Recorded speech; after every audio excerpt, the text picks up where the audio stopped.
Hello friends, welcome back to my channel. இன்றைக்கி நம்ம 6th standard சோஷியலில் பாலிட்டியில் இந்திய அரசியலமைப்பு தான் பார்க்க போகிறோம். இந்த லெசன் வந்து இம்பார்ட்டண்ட் லெசன். சரி, வாங்க வீடியோக்குள்ளே போகலாம். குடியரசு தின வரலாறு. ஜனவரி 26, 1950 அன்று இந்திய அரசியலமைப்பு சட்டம் நடைமுறைக்கு வந்தது. நம்மளோட இந்தியன் கான்ஸ்டிடியூஷன் வந்து ஜான்வரி 26, 1950 தான் நம்ம என்ன பண்ணோம், அதை வந்து இம்ப்ளிமெண்ட் பண்ணோம், நடைமுறைக்கு கொண்டு வந்தோம். ஸோ அது அந்த நாளை தான் நம்ம என்ன பண்ணுறோம், குடியரசு தினமாக கொண்டாடுறோம். 1929 லாகூர் காங்கிரஸ் மாநாட்டில் பூர்ண ஸ்வராஜ் என்ற முழு சுதந்திரம் என்ற இலக்கு வந்து அவங்க வலியுறுத்தினாங்க. அது மட்டும் இல்லாமல் ஜனவரி 26, 1930 அதுக்கு அடுத்த வருஷமே பூர்ண ஸ்வராஜ் தினமும் கொண்டாடினாங்க. இந்த ஜனவரி 26 தான் நம்ம என்ன பண்ணுறோம், குடியரசு தினமாக கொண்டாடுறோம்.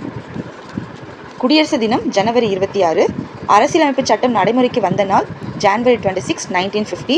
பூர்ண ஸ்வராஜ் தினம் கொண்டாடப்பட்டது ஜனவரி 26, 1930. 1929 லாகூர் மாநாட்டில் தான் பூர்ண ஸ்வராஜ் முழக்கத்தையே ஃபஸ்ட்டு கொண்டு வந்தாங்க. இங்கே காலவரிசை கொடுத்துருக்கேன். 1920 இந்த இயரு, இந்த மந்த்து என்ன நடந்துச்சு, இதெல்லாம் ரொம்ப இம்பார்ட்டன்ட். 1929 லாகூர் காங்கிரஸ் மாநாட்டில் பூர்ண ஸ்வராஜ் முழக்கம். ஜனவரி 26, 1930 பூர்ண ஸ்வராஜ் தினம் கொண்டாடப்பட்டது. ஜனவரி 26, 1950 அரசியலமைப்பு சட்டம் நடைமுறைக்கு வந்தது. ஜனவரி 26 எவ்ரி இயர் நம்ம என்ன பண்ணுறோம், குடியரசு தினமாக கொண்டாடிட்டு வரோம். அரசியலமைப்பு சட்டம் என்றால் என்ன? ஒரு நாட்டை நிர்வகிக்க தேவையான சட்டங்களின் தொகுப்பு தான் அரசியலமைப்பு சட்டம். இந்திய அரசமைப்பு நிர்ணய மன்றம். இந்திய அரசியலமைப்பு சட்டத்தை உருவாக்கும் நோக்கத்தில் இந்த அமைப்பு வந்து உருவாக்கப்பட்டது. இந்த அமைப்பு தான் இந்திய அரசியலமைப்பு சட்டத்தை உருவாக்குச்சு.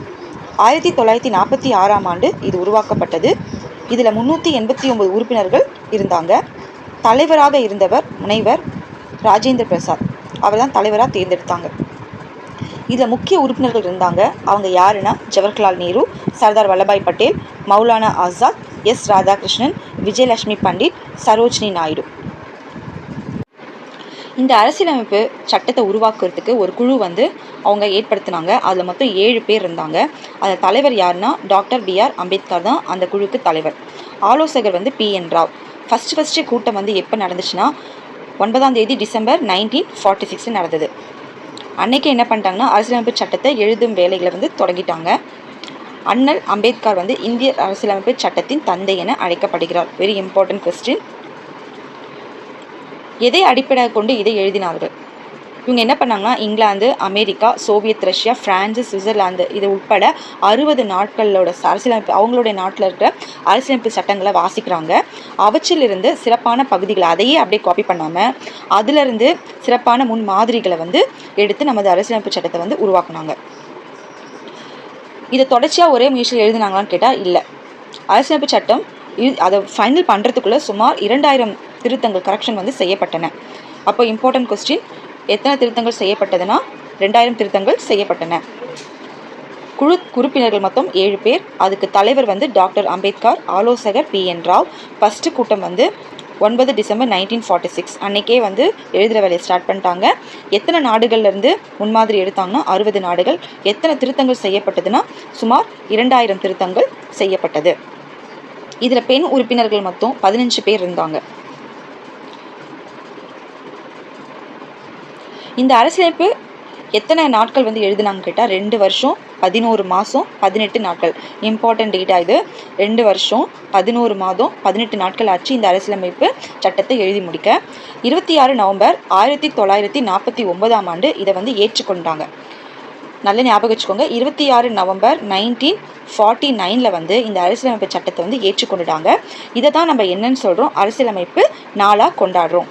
அரசியலமைப்பு நாள் கொண்டாடப்படுகிற நாள் கேட்டால் நவம்பர் 26. இது எழுதுறதுக்கு எவ்வளோ செலவாச்சுன்னு கேட்டால் 64 லட்சம் செலவாச்சு. இதில் முகப்புரையில் நோக்கம் என்னவாக இருந்துச்சுன்னா, நீதி, சுதந்திரம், சமத்துவம், சகோதரத்துவம். வழிகாட்டும் நெறிமுறைகள். இது அரசுகள் சட்டம் இயற்றும் போது கவனிக்க வேண்டிய வழிகாட்டல்களாகும். இதை வந்து கண்டிப்பாக ஃபாலோ பண்ண அவசியம் இல்லை. ஆட்சியில் கவனத்தில் கொள்ள வேண்டியவை, அரசு கவனத்தில் கொள்ள வேண்டியவை தான் இந்த வழிகாட்டு நெறிமுறைகள். வயது வந்தோர் வாக்குரிமை. 18 வயது பூர்த்தியான இந்திய குடிமக்களுக்கு வாக்குரிமை வழங்கப்பட்டது. சாதி, மதம், பாலினம், பொருளாதாரம் இதெல்லாம் தடையே இல்லை. அடிப்படை கடமைகள் சொல்லும்போது தேசிய கொடி, தேசிய கீதத்தை மதித்தல், அரசியலமைப்பை மதித்தல், சுதந்திர போராட்ட தலைவர்களை பின்பற்றுதல், நாட்டை பாதுகாத்தல், தேவைப்படும் போது நாட்டிற்கு சேவை செய்தல், சாதி மதம் மொழி இனம் கடந்து சகோதரத்துவம், பாரம்பரியத்தை பாதுகாத்தல், காடுகள் நதிகள் ஏரிகள் விலங்குகளை பாதுகாத்தல், அறிவியல் மனிதாபிமானம் சீர்திருத்த உணர்வு வளர்த்தல், வன்முறையை தவிர்த்தல், அரசு சொத்துக்களை பாதுகாக்கணும், பெற்றோர் அல்லது பாதுகாவல் 6 to 14 வயது குழந்தைகளுக்கு கல்வி வாய்ப்பு வழங்கணும். நெக்ஸ்ட் அரசியலமைப்பு சட்ட வரைவுக்குள்ள யார் யார் இருந்தாங்க? 7 பேர் இருந்தாங்கன்னு சொன்னோம் இல்லையா? அதில் யார் யார் இருந்தாங்கன்னா, first doctor BR Ambedkar, N Gopalaswami, KM Munshi, Syed Mohammed Saadulla, N Madhava Rao, TT Krishnamachari, Alladi Krishnaswamy. அரசியலமைப்பின் முதன்மை சிற்பி யாருன்னு கேட்டால் டாக்டர் அம்பேத்கர். அரசியல் அமைப்பில் எத்தனை உறுப்புகள் இருந்துச்சுன்னா 395 உறுப்புகள், 22 பகுதிகள், 8 அட்டவணைகள் அப்போ எழுதும்போது இருந்தது. ஆனால் இப்போது 448 உறுப்புகள், 25 பகுதிகள், 12 அட்டவணைகள். இது நல்லா மெமரி பண்ணிக்கோங்க.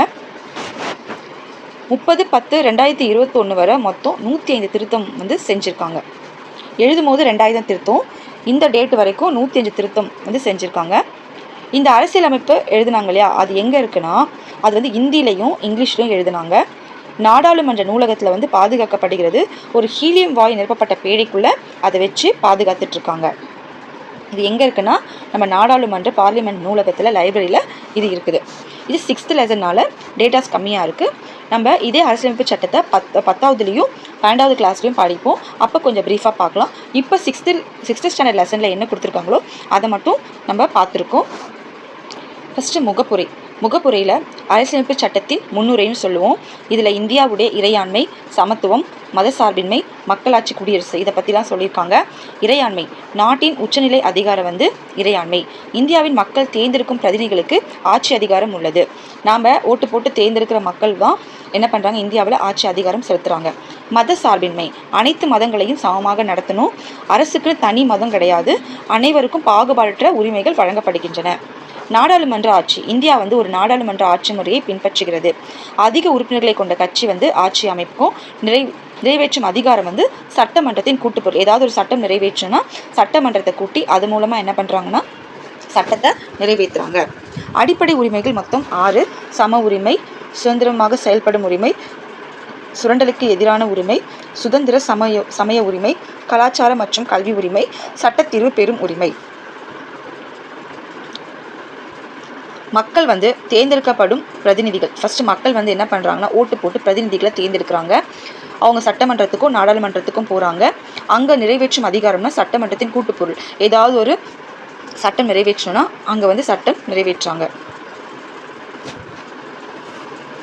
இதோட இந்த லெசன் முடியுது. இதை பேஸ் பண்ணி நிறைய ஷார்ட்ஸ் நம்ம சேனலில் போட்டிருக்கேன். நீங்கள் அங்கே போய் பார்க்கலாம். அடுத்த லெசனை அடுத்த வீடியோவில் பார்க்கலாம். இந்த வீடியோ உங்களுக்கு யூஸ்ஃபுல்லாக இருக்கும்னு நினைக்கிறேன். தேங்க்யூ ஃபார் வாட்சிங்.